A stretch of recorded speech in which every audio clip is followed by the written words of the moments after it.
Jazakumullah khairan. Alhamdulillahi wa kafa. Wassalatu wassalamu ala nabiyil mustafa sayyidina wa maulana Muhammadin wa ala alihi wa ashabihi wa man iktafa, amma ba'd. Ahibati fillah, kembali kita berjumpa untuk melanjutkan kajian tentang 3 landasan utama kita ingin menjadi muslim yang bukan muslim KTP, yang bukan Islam keturunan saja, tapi menjadi muslim yang berpendidikan, menjadi muslim yang sejati, menjadi muslim yang seutuhnya. Yang mau tidak mau, untuk menjadi yang seperti itu diperlukan perjuangan dan pengorbanan. Dan langkah pertama untuk menuju ke sana adalah menuntut ilmu. Dan alhamdulillah Allah berikan kesempatan kepada kita untuk belajar, untuk mengaji, untuk menuntut ilmu yang sejatinya kebutuhan manusia kepada ilmu lebih daripada kebutuhan dia kepada harta. Tapi banyak di antara kita yang meremehkan urusan ilmu ini. Ahibati fillah, kita sudah mengenal Allah Azza wa Jal sebagai landasan pertama. Man Rabbuka. Kemudian kita masuk kepada landasan yang kedua, yaitu madinu, apa agamamu. Ini penting sekali mengenal agama kita, khususnya di masa yang penuh dengan fitnah, di mana ada orang-orang yang berusaha untuk mencampur adukkan agama ini. Seakan-akan agama menjadi sesuatu yang menghalangi manusia untuk maju. Agama seakan-akan menjadi aral yang melintang dalam toleransi, dalam hidup bermasyarakat, sehingga ada yang berusaha untuk menghilangkan agama. Ya, kita tahu di Eropa nggak ada dalam KTP mereka kolom agama, nggak ada. Nggak ada. Sedangkan kita alhamdulillah, kita bangsa yang beragama. Sehingga agama itu penting menjadi landasan setiap muslim. Bahkan kita tahu ketuhanan yang Maha Esa menjadi sila pertama pada Pancasila. Baik, seorang muslim harus tahu Islam itu apa. Ada Islam secara umum, ada Islam secara khusus. Dan pada pertemuan sebelumnya kita sudah sampaikan bahwa makna Islam secara umum, Islam dengan huruf I kecil, maknanya adalah al-istislam lillahi bitauhid wal inqiyadu lahu bitta'ah. Yang maksud dengan Islam itu adalah dia berserah diri kepada Allah dengan mentauhidkan Allah SWT. Maka setiap nabi itu dakwanya apa? Ni'budullah. Ya qaumi i'budullah wajtanibut taghut. Jadi itu ajakan atau seruan para nabi. Ini Islam secara umum yang merupakan agama para nabi semuanya. Islam dengan huruf I kecil. Berserah diri kepada Allah dengan mentauhidkan Allah, tunduk dan patuh kepadanya, berlepas diri dari kesyirikan dan pelaku-pelaku kesyirikan. Jadi siapapun yang melakukan ini, maka dia disebut muslim. Semua agama para nabi seperti itu. Ada Islam secara khusus, yaitu Islam yang dibawa oleh Nabi kita Muhammad SAW.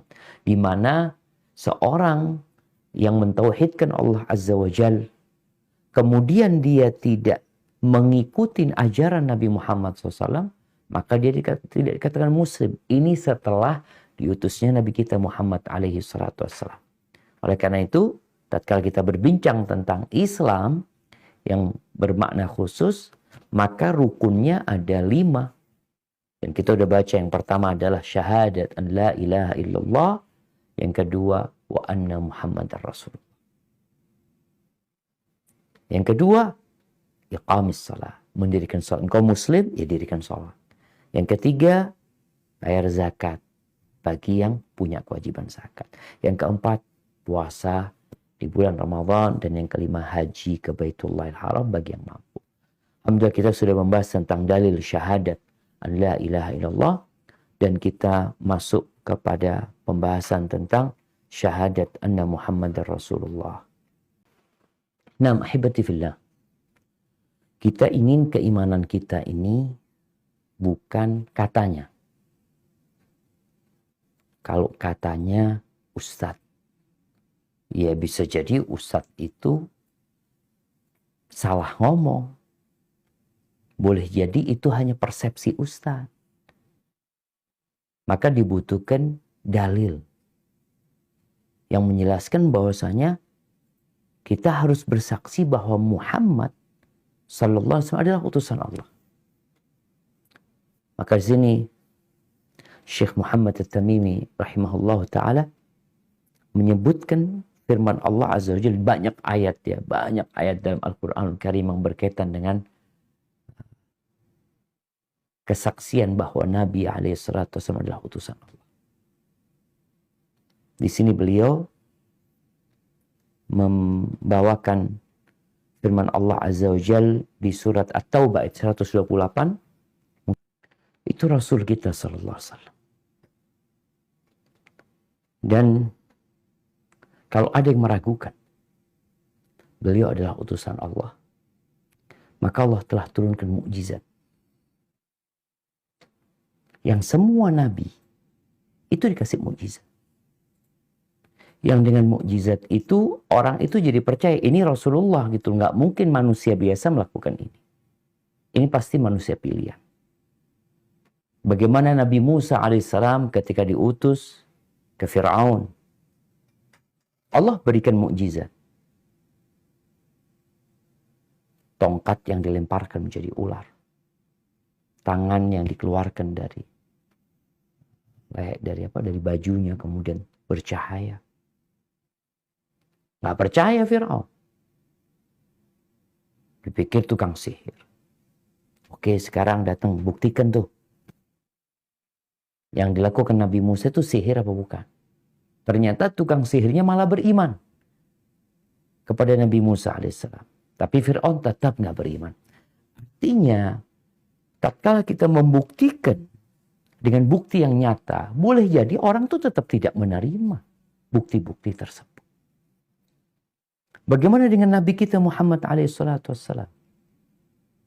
Ketika orang-orang meragukan beliau utusan Allah, maka Quran inilah yang sampai hari ini menjadi bukti nyata bahwa beliau adalah utusan Allah.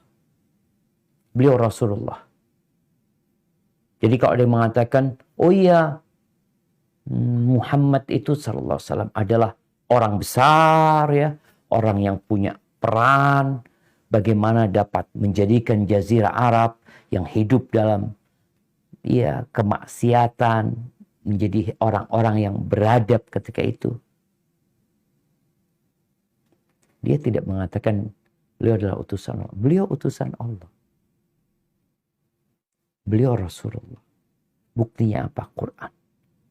Maka Allah Azza wa Jalla berfirman, wa in kuntum fi raibin mimma nazzalna ala abdina fa'tu bi surah min mithli wad'u syuhada'akum min dunillahi in kuntum shadiqin. Ya, kalau kalian ragu bahwa Muhammad adalah utusan Allah, ragu dengan apa yang diturunkan kepadanya, maka datangkan satu surat seperti Al-Quran. Nggak ada yang bisa. Dan tantangan itu sampai hari ini, nggak ada yang bisa melakukan. Jadi ahibati fillah, beliau adalah utusan Allah yang nyata. Kemudian disebutkan bagaimana sifat Rasul ini. Azizun alaihi ma anittum. Berat terasa olehnya penderitaan. Supaya semua tahu bahwa Rasulullah SAW adalah rahmatan lil alamin. Adalah kasih sayang untuk alam semesta.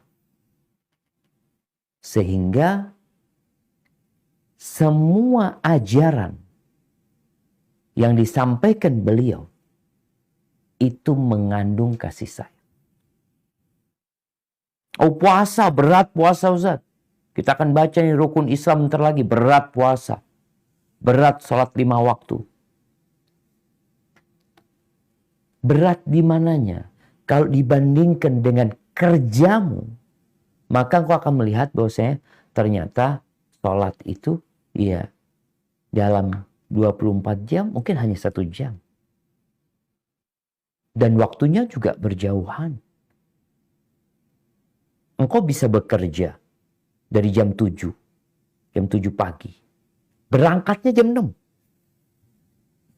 Pulangnya jam 5. Baru nyampe rumah. Atau maghrib baru nyampe rumah. Dan itu dikerjakan terus. Ketika dihadapkan, nih sholat yang 5 waktu. Oh berat. Lebih berat mana bandingkan? Yang jadi masalah, setan dan nafsu yang membuat sesuatu yang baik jadi buruk, yang buruk jadi baik. Maka disebutkan bagaimana Rasul ini adalah orang yang rahim ya. Risun alaikum.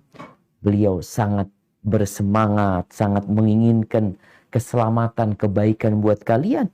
Bil mu'minina raufur rahim. Beliau adalah amat belas kasih dan penyayang terhadap orang-orang mukmin.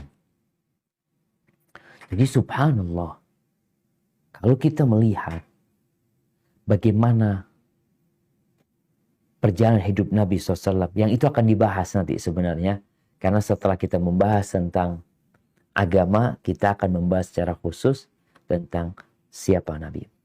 Baik, kemudian dijelaskan di sini, apa sih makna asyhadu anna Muhammadar Rasulullah sallallahu alaihi wasallam?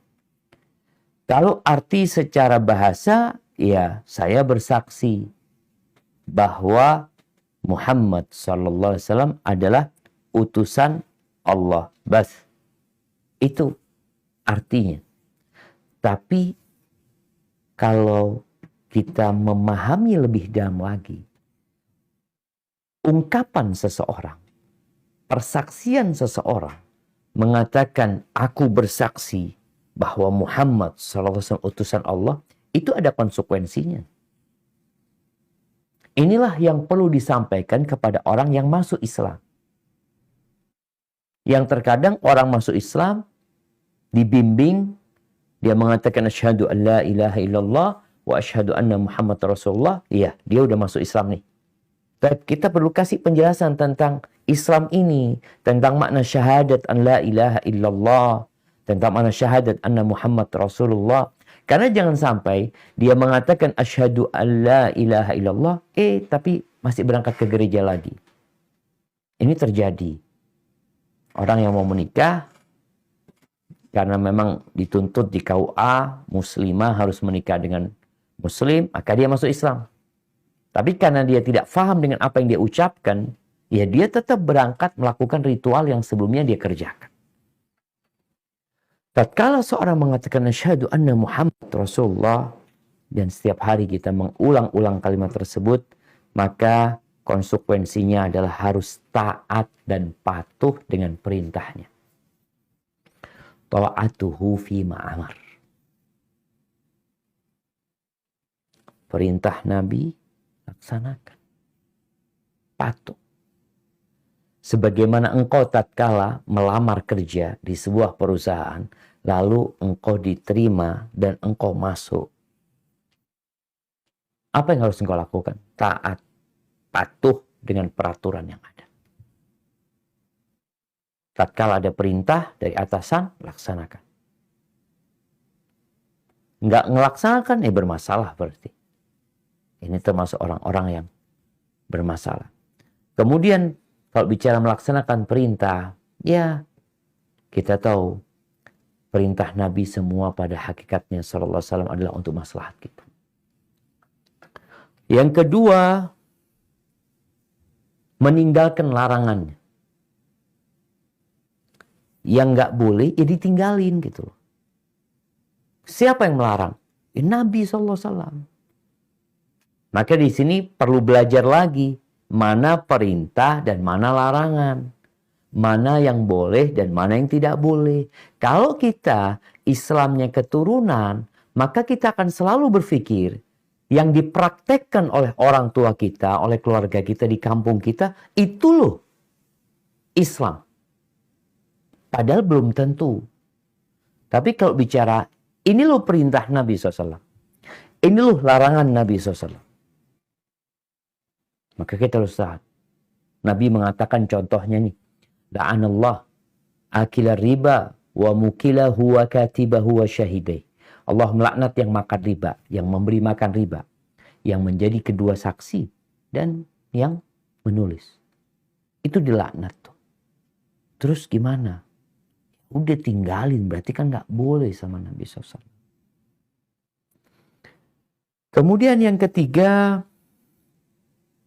iya, tasdiquhu fima akhbar. Yang pertama taat atas perintah, meninggalkan larangannya. Yang ketiga, mungkin ini juga yang menjadi yang pertama sebenarnya, yaitu mempercayai, membenarkan apa yang diberitakan. Apa saja informasi, berita yang disampaikan oleh Nabi alaihi salatu wassalam, baik lewat ayat-ayat Al-Quran yang beliau bacakan, atau lewat hadis-hadis Nabi alaihi salatu wassalam yang beliau sampaikan berkaitan dengan masa lalu dan berkaitan dengan masa yang akan datang, kita harus percaya. Nabi menyebutkan alaihi salatu wassalam bahwa akan ada sirat yang terbentang yang berada di atas neraka jahanam. Percaya engkau? Loh, di Quran kan nggak disebutkan ada sirat. Ada. Kejadian-kejadian di padang mahsyar. Bahwa nanti akan ada 7 golongan yang mendapatkan naungan dari Allah. Pada hari tidak ada naungan kecuali naungannya. Percaya. Ya harus percaya. Nabi menyampaikan hadisnya sahih. Manusia akan dikeluarkan dari kuburnya dalam kondisi uratan, hufatan, ghurlan, telanjang, nggak beralas kaki. Telanjang, nggak beralas kaki, belum disunat. Percaya kok. Ya wajib percaya. Karena Nabi alaihissalatu wassalam menyampaikan, wa ma yantiqu 'anil hawa. Beliau tidak berbicara dari hawa nafsunya. Cerita masa lalu. Terjadi ada 3 orang yang masuk ke dalam gua. Lalu gua itu tertutup dengan batu yang menggelinding. Percaya. Cerita tentang 3 orang juga. Yang buta, yang botak, yang kena penyakit kulit. Nabi bercerita. Maka tugas kita apabila hadis yang menceritakan tentang hal itu sahih, benar, maka wajib kita menerima. Dan ini yang terkadang orang kalau dikasih berita tentang masa yang akan datang, masa benar? Nabi itu gak pernah bohong. Sebelum jadi nabi, penduduk Mekah itu memberikan gelar kepada beliau Al-Amin. Mereka udah tahu. Sampai ketika beliau mulai berdakwah, beliau pernah bertanya kepada orang-orang yang sedang berkumpul. Kalau aku kabarkan kepada kalian ada pasukan yang menyerang kalian dari gunung ini di pagi hari, kalian percaya nggak? Apa kata orang-orang? Ma jarabna 'alaika kadziban. Kita nggak pernah mendapatimu berdusta. Jadi kita perlu percaya. Apabila sekali lagi hadisnya sahih. Jadi tatkala nih jamaah dapat share, orang men-share tentang sebuah amalan, tentang sebuah cerita ini dan itu, kita pastikan dulu sebelum kita percaya. Kadang-kala kita ngelihat, Allah bagus banget, ini itu. Pastikan dulu. Sahih apa enggak? Kalau sahih baru diterima. Taibah. Kemudian yang keempat, yang pertama adalah tadi taat kepada perintahnya, menjauhi larangannya. Yang ketiga, membenarkan semua berita yang disampaikan oleh beliau. Yang keempat, wa an la yu'badallah illa bima syara'. Bahwasanya tidak beribadah kepada Allah kecuali dengan syariat yang Allah telah tetapkan. Jadi kalimat syara' ini jemaah, syariat, siapa yang bikin syariat ini? Syekh Saleh Al-Utsaimin menyebutkan bahwa kalimat syariat ini tidak pernah dinisbatkan kepada siapapun kecuali kepada Allah. Jadi yang membuat syariat, yang membuat aturan itu Allah Azza. Nabi itu pelaksana. Nabi itu penyampai. Beliau utusan Allah Azza wa Jalla. Maka kita tidak akan pernah mendapati bahwa syara'an Nabi SAW, Nabi membuat syariat ini gitu, nggak ada. Yang ada Nabi mensunahkan, Nabi mewajibkan, Nabi mengharuskan, itu ada. Tapi kalimat syariat itu dinisbatkan kepada Allah. Allah lah al-musyarri'. Syara'a lakum minad din. Dia yang mensyariat buat kalian, mensyariatkan buat kalian. Itu Allah Azza wa Jalla. Sedangkan Nabi adalah pelaksana syariat tersebut. Nah, dalam beribadah kepada Allah, kita harus dengan syariat yang Allah turunkan. Yang di sini, Nabi yang mempraktekkan tata cara beragama. Maka jangan sampai kita membuat syariat sendiri. Salat subuh. Kenapa 2 rakaat, Pak Ustaz? Oke lah kalau orang sakit 2 rakaat, orang safar. Ini anak nggak kemana-mana. Wah, anak sehat, kosong, nggak ada kerjaan apa-apa, nganggur. Boleh nggak anak sholat subuh 8 rakaat? Sholat subuh anak 10 rakaat. Loh, sholat sunnah aja, anak kepingin sholat subuhnya supaya pahalanya lebih besar. Karena Allah Azza wa Jalla lebih mencintai sholat yang wajib daripada yang sunnah. Anak kepingin yang wajib nih. Nggak boleh. Kenapa? Kita harus ikut syariat Allah yang diturunkan kepada Nabi SAW. Makanya kalau kita ngelihat, ibadah itu diterima dengan 2 persyaratan. Yang pertama berkaitan dengan asyhadu an la ilaha illallah, yaitu ikhlas lillahi ta'ala. Yang kedua, wa asyhadu anna Muhammad Rasulullah, di mana kita beribadah dengan contoh dari Nabi SAW. Beliau panutan kita. Jadi jangan sampai seorang melakukan peribadatan, ya ketika ditanya, ini siapa yang menentukan syariat ini? Ibadah seperti ini, itu siapa yang bikin? Karena di masyarakat ada ritual-ritual yang dibuat oleh mereka. Ada tata cara ibadah, mendekatkan diri kepada Allah yang dikarang oleh manusia. Yang ketika dihadapkan kepada syariat, ada nggak? Nabi mencontohkan nggak? Allah nggak ada.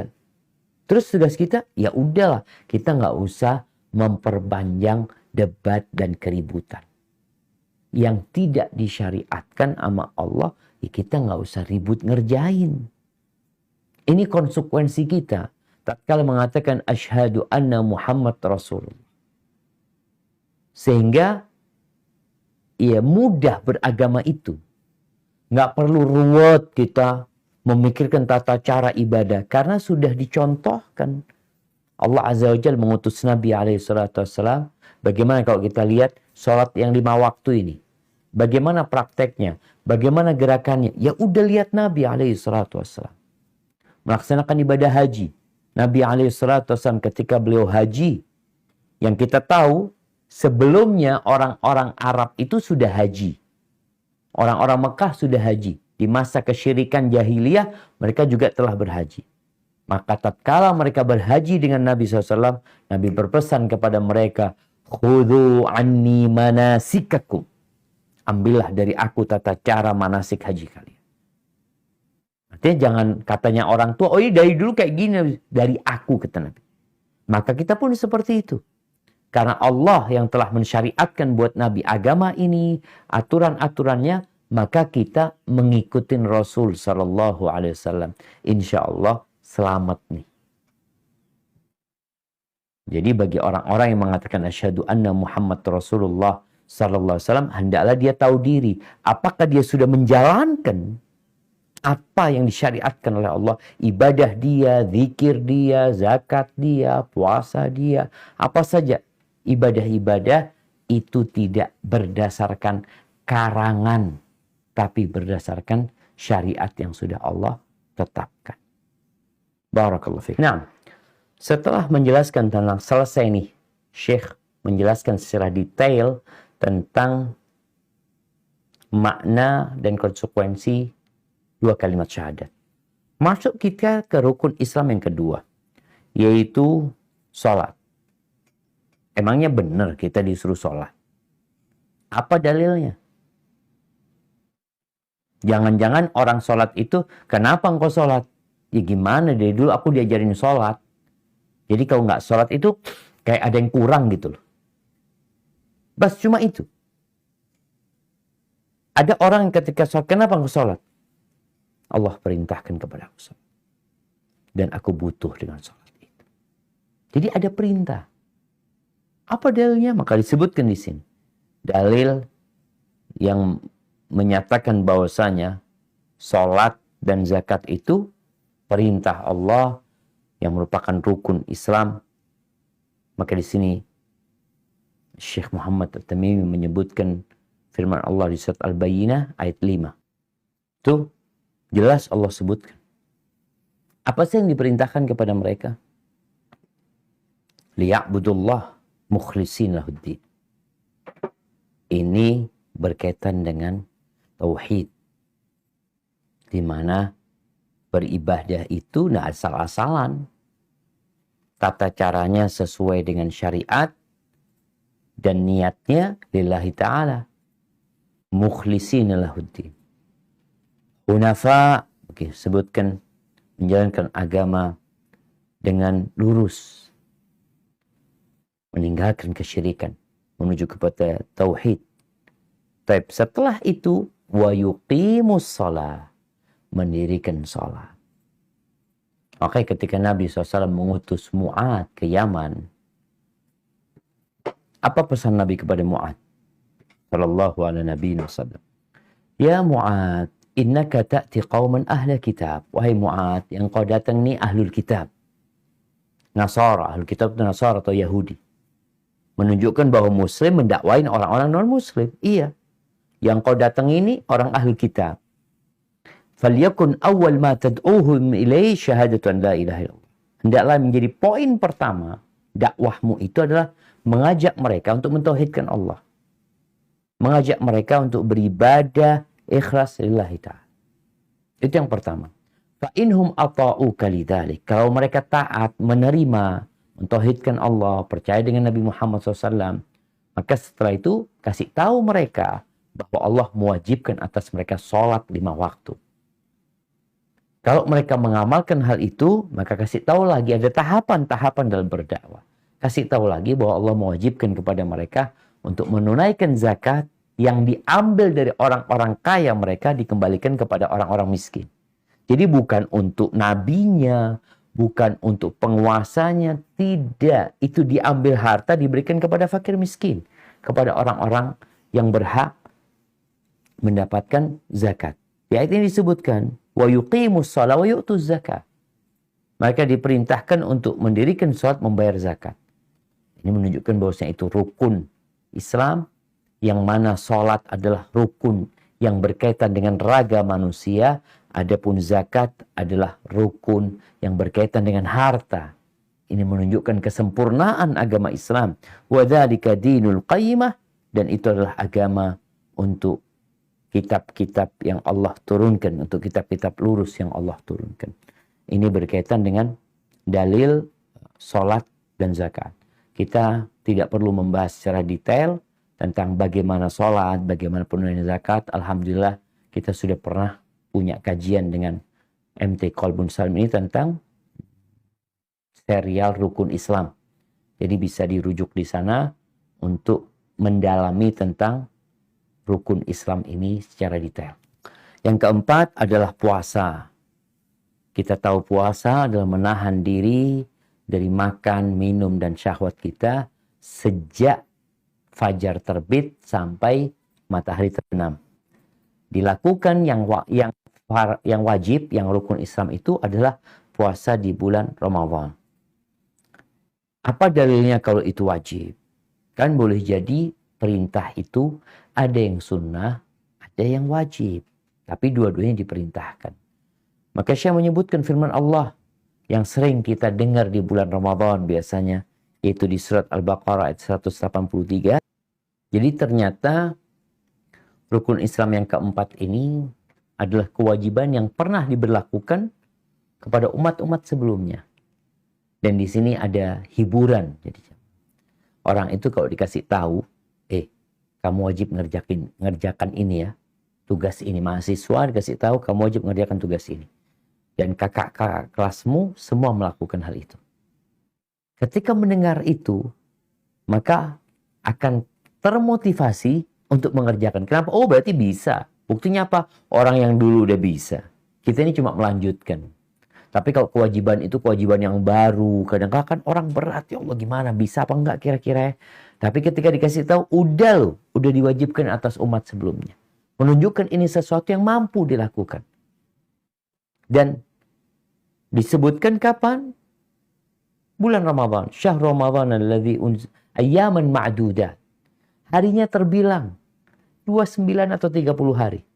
Jadi coba dibayangin, dari 12 bulan, kita tuh puasa hanya 1 bulan yang wajib. Berapa persen? Nggak sampai 10%. Dari 12 bulan cuma 1 bulan. Sisanya bebas engkau nggak puasa. Silahkan. Tapi yang wajib 1 bulan. Tujuannya apa? La'allakum tattaqun. Untuk menciptakan manusia-manusia yang bertakwa. Manusia-manusia yang berkarakter. Bertakwa itu artinya melaksanakan perintah Allah, menjauhi larangannya. Jadi orang yang dapat bergaul dengan manusia, yang peduli sama manusia. Dan kita dapat melihat ketika umat Islam berpuasa di bulan Ramadan, ada perubahan sikap di diri mereka. Jadi mereka lebih santun, lebih lembut. Nah, itu tuh kewajiban puasa. Jadi diwajibkan puasa bukan untuk menyiksa manusia, dengan dibayangin orang tuh, ya apa kalau suruh puasa, nggak makan, nggak minum, sampai matahari terbenam, bisa mati anak. Enggak. Orang-orang dahulu nggak mati. Kok nggak bakal mati. Dan saat ini, sampai saat ini maksudnya, umat Islam di berbagai penjuru dunia melaksanakan puasa Ramadan. Belum lagi ditambah puasa-puasa sunnah. Baik, yang terakhir, rukun Islam yang terakhir adalah haji. Haji ini artinya ya berangkat menuju ke Baitullahil Haram untuk melaksanakan haji di sana. Yang kalau bicara waktunya bulan haji itu adalah Syawal, Dzulqa'dah, Dzulhijjah. Kemudian ketika orang berangkat ke Mekah, nanti mereka baru ke Arafah tanggal 9. Tanggal 8 ke Tarwiyah, 8 Dzulhijjah. 8, 9, 10, 11, 12 selesai udah. 12 lempar jumrah udah boleh pulang. Yang mau lengkap sampai tanggal 13 umpamanya. Jadi benar-benar ada kemudahan yang Allah berikan kepada orang-orang yang beriman. Yang nggak mampu gimana? Nggak mampu berangkat haji. Yang nggak wajib. Kemampuan itu ya paling tidak orang ini punya bekal dan punya kendaraan. Kalau dia nggak punya bekal, nggak punya kendaraan, nggak punya biaya untuk perjalanan, gimana dia mau berangkat haji? Sehingga nggak perlu nelongso ya, ada orang, ya Allah aku nggak berangkat haji. Niatkan untuk berangkat haji ketika Allah memberikan rezeki. Tapi tatkala engkau tidak punya rezeki, maka engkau tidak wajib ya. Apa dalilnya? Itu firman Allah Azza wa Jalla di surat Ali Imran ayat 97. Jadi haji ini kewajiban sekali seumur hidup bagi yang mampu. Yang tidak mampu ya dengan dia berniat, semoga Allah menuliskan baginya pahala haji tersebut. Hibati fillah. Apa yang tidak disebutkan dalam rukun Islam ini, maka bukan termasuk rukun. Walaupun wajib. Seperti kalau bicara zakat fitrah, itu wajib. Tapi nggak masuk rukun Islam. Atau nadar puasa. Orang nadar mau puasa. Wajib loh dilaksanakan. Tapi tidak masuk rukun Islam. Nadar, haji. Jadi amalan-amalan tersebut walaupun secara hukum wajib, tapi tidak masuk dalam rukun Islam. Kemudian jamaah rahimakumullah, kalau kita melihat bagaimana seorang muslim ketika dia punya kemampuan, maka hendaklah dia segera berangkat haji. Ketika mampu. Nggak mampu ya nggak wajib tadi. Tapi umroh gimana Ustaz? Umroh Ustaz? Ya tafadhal, umroh ini sebagian ulama memasukkan dalam wajib, tapi tidak masuk rukun Islam. Artinya yang wajib itu haji. Karena sejatinya orang yang berangkat haji secara tidak langsung, mau tidak mau, dia akan melaksanakan semua rukun umroh. Rukun umroh itu apa? Ihram, tawaf, sa'i. Tentunya niat ya. Kemudian dia akan tahallul. Haji lewat semuanya ini akan dikerjakan. Sehingga orang yang berhaji, walaupun niatnya haji ifrat, dia akan mengerjakan semua rukun umroh. Jadi penting bagi kita semuanya untuk bersegera yang punya kemampuan untuk berangkat haji. Ingat, punya rumah nggak wajib. Boleh mati di rumah kontrakan, tidak dosa. Tapi orang mampu, punya duit, biasanya berpikiran untuk diputar, untuk usaha ini dan itu. Dan yang ditakutkan modalnya habis, keuntungan nggak ada, ya nggak bisa berangkat haji. Padahal kemarin ketika dia punya duit, dia jadi mampu. Duitnya nggak ada, nggak mampu. Maka segeralah melaksanakan ibadah haji ini. Dan Nabi SAW mengatakan, Innallaha kataba alaikumul hajja fahujju. Allah mewajibkan bagi kalian berangkat haji, maka hendaklah kalian segera berangkat haji. Berangkatlah haji kalian. Dan kewajiban haji hanya sekali dalam seumur hidup, bukan sekali dalam setahun. Tapi pelaksanaannya tiap tahun itu ya hanya sekali. Barakallahu fiik.